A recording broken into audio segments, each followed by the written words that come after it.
Israel Iran युद्ध पर बैठकों का दौर जारी है। इजराइल ईरान में जल्द शांति समझौता संभव। ईरान इजराइल युद्ध पर बैठकों का दौर जारी है। देखिए यहां पर भी ट्रंप जो है वो समझौते की बात करते हुए नजर आ रहे हैं और कह रहे हैं कि दोनों देशों में शांति समझौता संभव है। और ये जानकारी जो है ट्रंप की तरफ से दी गई है। इजराइल ईरान युद्ध कई देशों का बारूदी टकराव बनता जा रहा है। इराक में अमेरिका के सैन्य अड्डे पर ड्रोन हमला हुआ है। उधर तुर्की के राष्ट्रपति एर्दोगन ने चेतावनी दिया है कि इजराइल को रोका जाए, नहीं तो वो दुनिया जला देगा। एर्दोगन ने कहा है कि इजराइल पर उनकी पैनी नजर है। तो क्या अब इजराइल के जंगी जेट तुर्की का रुख करने जा रहे हैं? ये रिपोर्ट देखिए।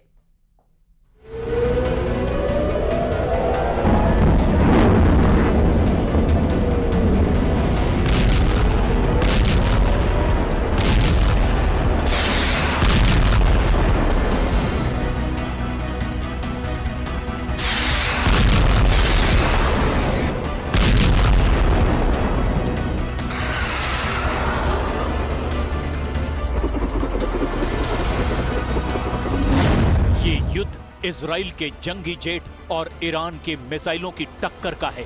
ये युद्ध इजराइल के डिफेंस सिस्टम और ईरान की मिलिट्री पावर का है। ये युद्ध ट्रंप की जिद और पुतिन की सधी हुई वॉर पॉलिसी का है।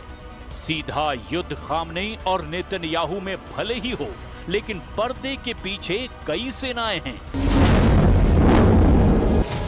पहले दिन इजराइल भारी पड़ा, दूसरा दिन ईरान के नाम रहा, तीसरे दिन फिर इजराइल ने तबाही मचाई। लेकिन अब युद्ध का पलड़ा बराबरी पर आकर ठहर गया है।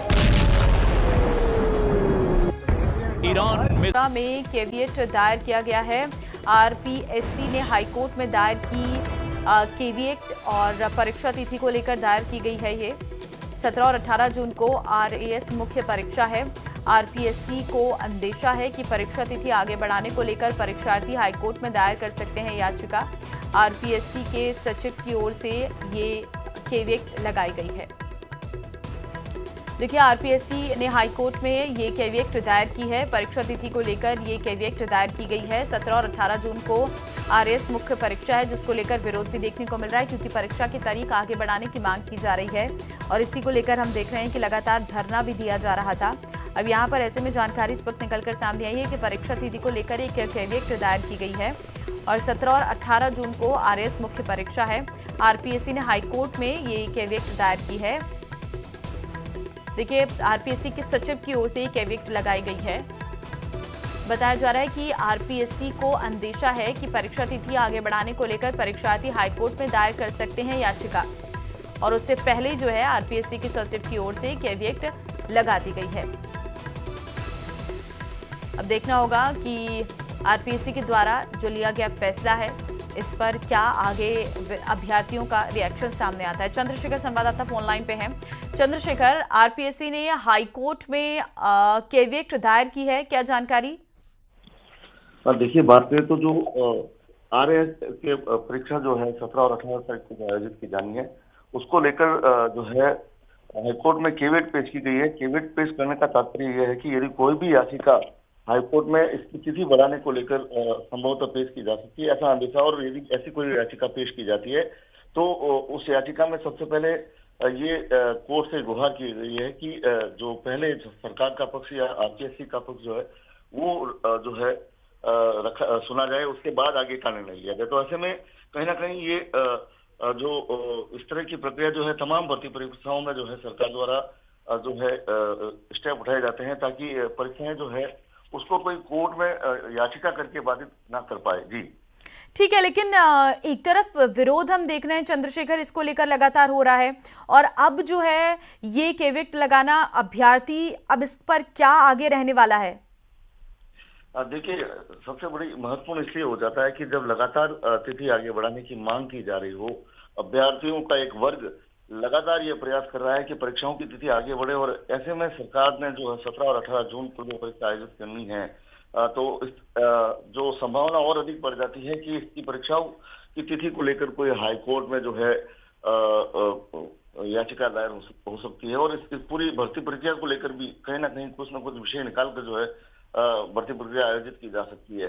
तो ऐसे में जो इसी अंदेशे को चलते हुए जो केवीएट जो है परीक्षा से पूर्व में पेश की गई है। आरपीएससी के सचिव की ओर से जो है ये केवीएट लगाई गई है और अधिवक्ता तरुण जोशी जिन्होंने ये कोर्ट में केवीएट पेश की, उन्होंने गुहार की है कि जब भी आरपीएससी से संबंधित आरएस की भर्ती परीक्षा की जो कोई भी याचिका आती है तो सबसे पहले सरकार का पक्ष सुना जाए, उसके बाद याचिकाकर्ता का पक्ष सुनकर आगे का निर्णय लिया जाए। जी ठीक है। अब जब ये पहले से ही याचिका दायर कर दी गई है यहाँ पर आरपीएससी की तरफ से, इससे कहीं ना कहीं ये समझ आता है कि अभी जो परीक्षा आगे बढ़ाने की मांग विद्यार्थियों के द्वारा की जा रही है, क्या उस पर आरपीएससी कोई बदलाव कर सकता है? क्योंकि विरोध लगातार हो रहा है, धरना प्रदर्शन लगातार हो रहा है परीक्षा की तिथि आगे बढ़ाने के लिए।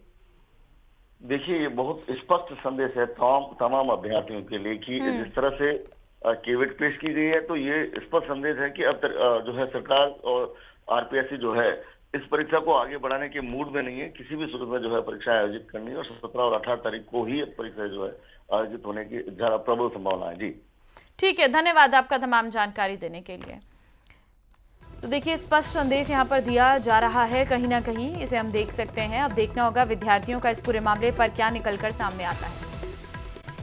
उदयपुर से ट्रेनी एसआई आदित्य उपाध्याय गिरफ्तार। एसआई भर्ती में आदित्य उपाध्याय को 19वीं रैंक मिली थी। ट्रेनी एसआई आदित्य के पिता बुद्धि सागर भी गिरफ्तार किए गए हैं। उदयपुर के मुख्य जिला शिक्षा अधिकारी हैं बुद्धि सागर। तो माफिया कुंदन से 10 लाख में हासिल किया था पेपर और इसी पेपर को पढ़कर आदित्य का परीक्षा में चयन हुआ था। एसओजी के शिकंजे में आए कुंदन कुमार पंडा से पूछताछ में खुलासा हुआ था। विष्णु शर्मा संवाददाता फोनलाइन पे इस वक्त हमारे साथ है। विष्णु, एसआई भर्ती नकल प्रकरण से जुड़ी ये बड़ी खबर आ रही है, किस तरीके की कार्रवाई अब इसमें हुई है? देखिए, बिल्कुल एक और ट्रेनी एसआई को एसओजी ने गिरफ्तार किया है, जिनमें आदित्य उपाध्याय जिसकी 19वीं रैंक बताई जा रही है एसआई भर्ती 2021 भर्ती परीक्षा में। साथ में आदित्य उपाध्याय के पिता जो कि मुख्य जिला शिक्षा अधिकारी बताए जा रहे हैं उदयपुर में, बुद्धि सागर उपाध्याय, उनको भी एसपी ने गिरफ्तार किया है। यह सामने है कि पिछले दिनों एसओजी ने जो कुणाल पंड्या को गिरफ्तार किया था, तो कुंदन पंड्या के जरिए करीब 10 लाख रुपए में एसआई भर्ती का जो पेपर था वो परीक्षा से पहले हासिल किया, उसे बच्चे को पढ़ाया और उसी के बाद ऐसा माना जा रहा है कि उस पेपर को पढ़ करके आदित्य ने अच्छी यानी 19वीं रैंक हासिल की। लेकिन जब कुंदन पंड्या एसओजी के हत्या चढ़ा, उससे गहनता से पूछताछ हुई तो ये साफ हुआ कि इसने 10 लाख में सौदा पेपर तक किया था। ऐसे में बुद्धि सागर उपाध्याय और उनके बेटे आदित्य उपाध्याय जो कि ट्रेनी एसआई है, उसे आज एसओजी ने गिरफ्तार किया कल रात को और उन्हें आज कोर्ट पेश करके संभवतः रिमांड पर लिया जाएगा। ठीक है, इन दो की गिरफ्तारी से क्या बड़े इनपुट मिल सकते हैं? देखिए, इस पूरे प्रकरण में एसओजी कड़ी से कड़ी जोड़ते आगे बढ़ रही है। यानी कि पिछले दिन जब कुंदन पंड्या और उसके 2 साथियों को पकड़ा था जो कि डबल एओ थे, 3 लोगों की गिरफ्तारी के बाद अब 3 और गिरफ्तारी हो चुकी है, जिनमें 2 ट्रेनी एसआई हैं। तो ऐसे में एक जब आदमी पकड़ में आता है तो उसके बाद में उसके जरिए पूछताछ में दूसरे का नाम सामने आता है और एसटी उसे गिरफ्तार कर लिया। इसी तरीके से पूरे मामले में अब तक 100 से ज्यादा गिरफ्तारियां इस मामले में हो चुकी है। जी ठीक है, बहुत धन्यवाद आपका विष्णु तमाम जानकारी देने के लिए। तो 100 से अधिक गिरफ्तारियां इस पूरे मामले पर हो चुकी हैं। अभी 2 और गिरफ्तारियां इस पूरे मामले पर हुई है और आगे भी जांच लगातार इस पूरे मामले पर जारी है।